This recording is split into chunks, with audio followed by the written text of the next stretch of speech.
বিসমিল্লাহির রহমানির রহিম। হে জগতবাসী, আজকের যে আলোচনাটি নিয়ে আসলাম সেই আলোচনাটি হলো যে আল্লাহ কিন্তু কোরআনে বলেছে, তোমরা জিন শয়তান এবং মানুষ শয়তান হতে বিরত থাকো। এই শয়তান তোমাদের পূর্বপুরুষদেরকে ধ্বংস করে আসছে। তাহলে মানুষ আমরা পৃথিবীতে দেখতে পাই যে একজন মানুষ সে যদি শয়তানি করে, আবদ্ধি কুবুদ্ধি দেয়, তাহলে সেই মানুষটিকে দেখে আমরা চিনে নেব। কিন্তু আল্লাহ যে বলেছে তোমরা মানুষ শয়তান এবং জিন শয়তান হতে বিরত থাকো, এই শয়তান তোমাদের পূর্বপুরুষদেরকে ধ্বংস করে আসছে। তাহলে কি করে আমরা যেই না দেখা শয়তান তার থেকে আমরা কি করে বিরত থাকব? তবে এখন আমি যে কথাটি বলবো যে না দেখা শয়তান জিন শয়তান যে নিরাকারভাবে আসবে, তখন তাকে আমি চিনবো না জানবো না, সে তো আমার একটা ক্ষতি করে ফেলবে, আমাকে একটা ধোঁকা দিয়ে ফেলবে, তা দেখি না। তবে সেগুলা কি দেখে বুঝবেন সেই বিষয়ে আলাপ করবো ইনশাল্লাহ। আর মানুষ শয়তান দেখা যায়, তারপরেও কিন্তু তাদের অন্তরের মধ্যে কি আছে তা কিন্তু দেখা যায় না। তাই আমি মানুষ শয়তান এবং জিন শয়তান নিয়ে আপনাদের সাথে আলোচনা করব ইনশাআল্লাহ।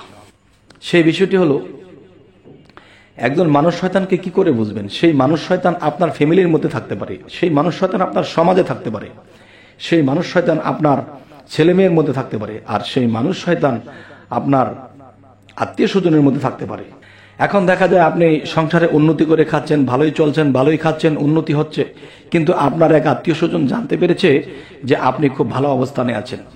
তখন সে একটা ভালো মানুষ এবং সুন্দর মুখের ভাষা নিয়ে আপনার কাছে এসেছে আপনার সাথে সুন্দর সম্পর্ক গড়িয়ে নিয়েছে, আপনার পিছনে টাকা খরচ করে, আপনাকে ভালো বলে, আপনার বন্ধুত্বের হাত বাড়িয়ে দিয়েছে। তো যেই মানুষ 6 মাসে 9 মাসে খবর থাকে না, হঠাৎ করে সে এসে আমাকে এত ভালো বলছে, আমার সুনাম করছে, আমার পিছনে টাকা খরচ করে, আমাকে আদর করে, কিন্তু তখনই বুঝতে হবে, তার প্রত্যেকটা কথা লক্ষ্য করতে হবে, প্রত্যেকটা তার কার্যক্রম লক্ষ্য করতে হবে।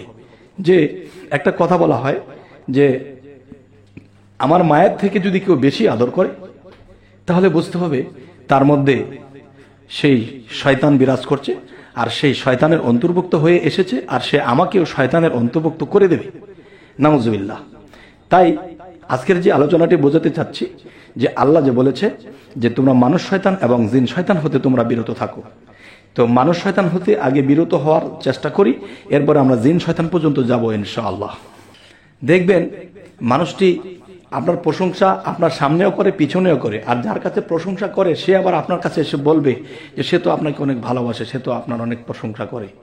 কিন্তু এরকমই দেখতে থাকবেন, তো হঠাৎ করে দেখবেন যে সে আপনার অন্তরের মধ্যে এমনভাবে সে বাসা বাঁধবে, তখন আপনি তাকে ভুলতেও পারছেন না, আর আপনি তাকে ছেড়েও দিতে পারছেন না, আপনি তাকে দূরেও রাখতে পারছেন না। আপনার বিবেক বাধা দেয় যে লোকটা তো ভালো, সে তো আমার খুব ঘনিষ্ঠ হয়ে গেছে।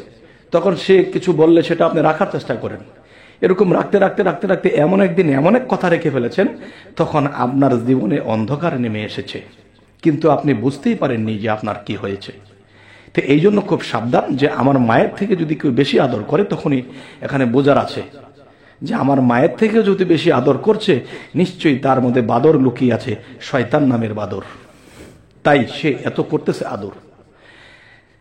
তবে এই লক্ষণ আপনারা অবশ্যই জ্ঞান দ্বারা বুঝে নিতে হবে, কারণ আমি যদি 1 ঘন্টার একটা ভিডিও করি, নিশ্চয়ই এটা দেখা সম্ভব হবে না। তাই আমি যেহেতু 8 থেকে 10 মিনিটের মধ্যে একটা ভিডিও শেষ করি, তো এই শর্ট কথাগুলো আপনারা অবশ্যই বুঝে নেবেন।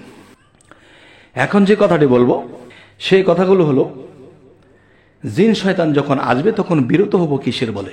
জিন শয়তানের বিষয়টা দেখবেন আপনার মানব দেহের ভিতরে 5টা প্রকারের সৃষ্টি: আগুন, পানি, বাতাস, মাটি, আলো।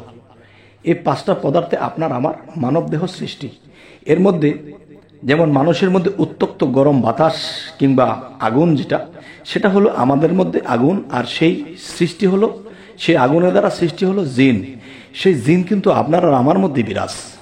আচ্ছা, এখন দেখবেন এই তাপমাত্রাটা যদি কারো বেড়ে যায়, তখন কিন্তু তার জ্বর এসে যায়, তখন আবার ঔষধের দ্বারা সেই তাপমাত্রাকে কমাতে হয়, তখন মানুষটা এই মিডলে আসে, সেই মানুষটি তখন শীতলতায় আসে, গরমটা কমে। আচ্ছা, এই হলো একটা গরম বা শরীরের উৎপত্তি। আরেকটি হলো দেখবেন মানুষ যখন অতিরিক্ত জ্বর এসে যায়, শরীরের খুব আগুনের তাপমাত্রা বেড়ে গেছে, তখন সেই মানুষটি কিন্তু একা একাই কথা বলে, পাগলের মতো, এটা বলে সেটা বলে। তার মানে এর মধ্যে আরেকটা জিনিস মিক্স হয়েছে, আরেকটা আগুনের একটা তাপ এখানে বর্ষণ হয়েছে। যখন সে আবল তাবল বলতে থাকে, তখন মাথায় পানি দিলে যখন শরীরটা ঠান্ডা হয়, তখন আস্তে আস্তে এটা কমে যায়। আচ্ছা, এবার আসি, জিন যদি আগুনের তৈরি হয়ে থাকে, তাহলে জিনেরও কিন্তু আত্মা আছে। তাহলে সেই জিন আপনাকে কিভাবে ধোঁকা দেবে? তাদের ধোঁকা দেওয়ার লক্ষণ দেখেন। আপনি কিন্তু নামাজি, আল্লাহর ইবাদত করেন, ভালো পথে চলেন, নিজেকে পবিত্র রেখে চলেন, মিথ্যা বলেন না, কিন্তু রাতে স্বপ্নের মধ্যে আপনার সামনে সুন্দরী রূপসী আসে। তখন এদেরকে দেখে এরকম একবার দুইবার দেখতে দেখতে দেখতে দেখতে এদের ফান্দে পড়ে শেষে কি হয়, আপনার অমূল্য সম্পদ এগুলা ছিনিয়ে নিয়ে যায়। এ হলো জিন শয়তানের লক্ষণ।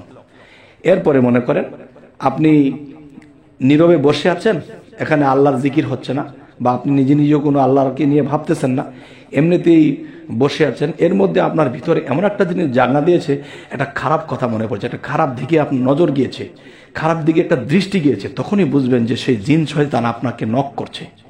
তখনই কি বলবেন? আস্তাগফিরুল্লাহ রাব্বি মিন কুল্লি যামবি ওয়া আতুবু ইলাইহি লা হাওলা ওয়ালা কুওয়াতা ইল্লা বিল্লাহিল আলিয়্যুল আযীম। এই কথা বলে কিন্তু সেই স্থানে আর থাকবেন না। আপনি এই কথা বলার পরে যদি সেই স্থানে বসে থাকেন এবং সেখানেই পায়চারি করেন, তখন কিন্তু সেই জিন শয়তান আপনাকে গাফেল করে দেবে। সে কিন্তু আপনাকে তার আয়ত্ত করে নেবে। তখন কিন্তু সে বান্ধন থেকে ছুটতে পারবেন না। শুধু স্বপ্নযোগে যে তারা ধোঁকা দেয় তাই না, তারা আপনার মনের অন্তরের মধ্যে গিয়ে আশ্বাস দেওয়ার ক্ষমতা আল্লাহর কাছ থেকে নিয়ে এসেছে, সেখানে গিয়েও আপনাকে আশ্বাস দিয়ে দেবে। তখন কি হবে? বাস্তবেই আপনার যৌন হরণ করতে পারে। ওই বসাতেই কিভাবে করবে তার সেই কৌশল জানা আছে, কারণ শয়তান সে অনেক শিক্ষিত।